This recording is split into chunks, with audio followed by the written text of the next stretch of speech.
Good afternoon. Welcome, Kent Bain with 9 Business Group and Elevate Your Business Spotlight interview.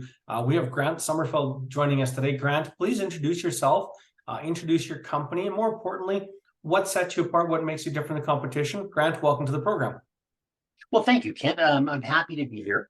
So my name is Grant Sommerfeld, and I set up a firm called Executive FM Consulting. And what we do is help senior leaders in the post-secondary sector to basically understand, manage, and enhance their facilities management operations in order to reduce costs, improve service delivery, increase stakeholder satisfaction, and make sure that FM's aligned with strategically aligned with the institution. So what sets me apart is, well, I've spent the last 17 years as a chief facilities management officer, both with the city of Calgary, Saskatoon Health Region, and most recently with Mount Royal University. But I was with Mount Royal for the last 9 years, about. So I decided that is where I wanted to focus. That's what I'm quite passionate about, is having seen it and having lived it. I understand the opportunities embedded with FM. And I've seen the problems or how FM gets itself into issues and problems and how they can get out of it. And I've certainly, lived that life. And now I want to focus on helping others, achieve what I kind of learned the hard way over the years. Cool. And just for the folks out there who may not know, FM, I'm assuming then is facility management? I'm sorry, yes, jargon. Facilities management. So it's really the team of people that manage the physical environment, from maintaining it, to cleaning it, to upgrading it, to securing it. Really anything to do with the physical campus. Well, that's going to be a very big space and changing here in the years to come. I was interviewed a individual not that long ago who was in the robotics space, but focusing on just that, robots coming into large corporations, organizations, whether it be cleaning floors, sweeping floors, no longer just robotics and getting stuff off shelves, but what is that next iteration? So I think as someone in that facility management space, it's got to be demanding, both just managing what the ongoing business is, but then putting some proactivity into it and kind of going, what is this thing going to look and feel like in 5 or 10 years? So it's a fun, dynamic space. Now, you indicated you've only been at it you've been a long history in the space, but this new version of what you're really looking to set out and do has only been a couple of years. In those 3 years, what's been the biggest challenge you face, and have you resolved it yet? Well, I think the biggest challenges that hit FM really with facilities management within the last years was COVID. And COVID was a game changer for our profession. And I was still working in the university setting at that point in time. So suddenly we had campus buildings that were empty. A lot of revenue was taken from the universities in terms of parking, food sales, and what have you. So the cost pressures were huge.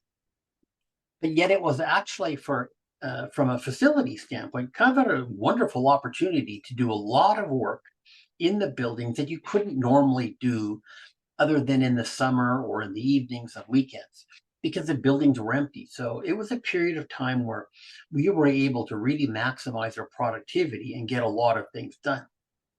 We also found ourselves in a very different place in terms of management. Like normally, facilities management isn't top of mind with anybody. You walk into a room, you assume the lights are going to turn on, the garbage will be empty, it's going to be a good temperature. Suddenly, during COVID, really, we were there front and center in everything in terms of how we're washing and sanitizing space. And we had a much better or much more involved role. I think one of the big challenges is now that as COVID's waning, well, what is the role of facilities management and the leaders in facilities? Are we going to go back to being what we were, kind of out of sight, out of mind? Or, is there an expectation amongst us that we have a larger role, that we've always had a story to tell, but we've never been good at telling it? Excellent observations. You're right. I mean, from something that we all took for granted, every campus, every room, whether it be an office space, it just works. That means because somebody else did their job behind the scenes, whether it be going to a good play, a movie, how much goes on behind the scenes to create a good environment for us to experience. As you do your business planning for the end of this year and into 2024, what are you looking to accomplish? What's that next thing for you? Well, I think the next thing that I want to do, well, above and beyond, I just want to kind of grow my business and, do the things that I'm quite passionate about that I like to do. But in the course of doing that, I really want to help move things forward around the whole concept of data, of using data, data mining, data analytics, and creating a way to use it to communicate in a very much more visual fashion. People don't understand FM, and most people really aren't interested in FM. And people like me, unless we catch ourselves, we're going to dive into all sorts of things that just are interesting only to us, and we don't get our message out. And we don't, we're not able to engage beyond that transactional level. We come in, this many times a day and do that many things. We FM is bigger than that. We get a lot more opportunity to contribute a lot more. And I really want to push that angle and help FM to have a larger voice and to contribute in a much bigger way to the institutions we serve. If there was a pirate, a thief in your business or in your industry, what would they be stealing? Well, that's a hard question because really, as you go through the learning curve, and you've probably heard the model of, unconscious incompetence, conscious, con- and so forth. Well, you get to the top of that pyramid, and right, you've got conscious incompetence. So you know what you don't know. You keep going up it, and eventually you get to the point where you've got conscious or unconscious competence. And really, what you're doing as you move forward to that is you're applying what you know to gather the information that is going to help you make good decisions. Then you're going to have and apply the intuition to use that data to really make good decisions. Intuition takes a long time to develop and is very hard to steal. So I think if they could steal anything, it would be the intuition and that just the decades of experience and education and credentialing bring. That is a great observation. Thank you for sharing that. I love that summary of at the top of that learning curve really is intuition, where you're conscious and compass, but you do things naturally, organically, almost in your sleep. But in that space allows you the opportunity to reiterate, to modify, to enhance. And I look at the people who, I'm not a big sports fan, but I like sports fans as business analogies. And I look at these individuals that are still in senior roles at general managers and they're 65, 70, 80 years old. It's like, why are they still in it? But they're in that space of conscious incompetence where it's intuition, it's intuitive, what they're able to get done just by participating, not necessarily physically tuning, but participating with their mind and mentally and sharing their knowledge is pretty instrumental. It's a great observation. Yeah, Wayne Gretzky once said that he scored so much because he didn't chase the puck. He knew where it was going to be. Yep, 100%. As you look forward, you've got lots of years of experience. What is your definition of successful business, and what do you want your business to do successfully for you? Is it simply to grow a team? Is it help 1,000 businesses? What is your definition of success? What are some of your business goals? Well, my business goals, obviously, I want to earn an income from this, but really, I have a passion for post-secondary. And of course, I love facilities management. And I've just seen the opportunity. I've just sort of seen what I have been through and what I've experienced as a leader in FM in different sectors, but I'm going to focus on post-secondary. But I've seen, what I've experienced, and and I've seen and discovered ways to make that a lot better. So I really think I can help my peers in facilities management communicate with the people above them in the hierarchy.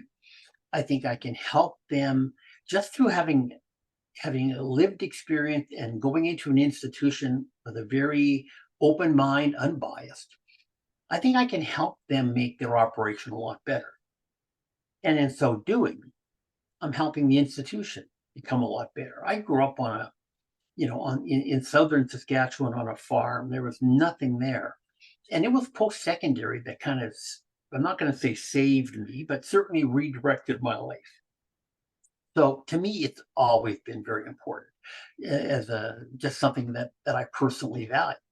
So I want to make sure that I'm helping that sector help other people like I once was, but that I'm helping the FM folks, kind of get the best and the most out of what they've got. So And say expanding on nothing else. that, The other problem is infrastructure and the infrastructure deficit is a huge issue. That we didn't have money to fund deferred maintenance, and deferred maintenance is kind of work you should have done, but you put off for whatever reason. And it's like a snowball rolling down the hill.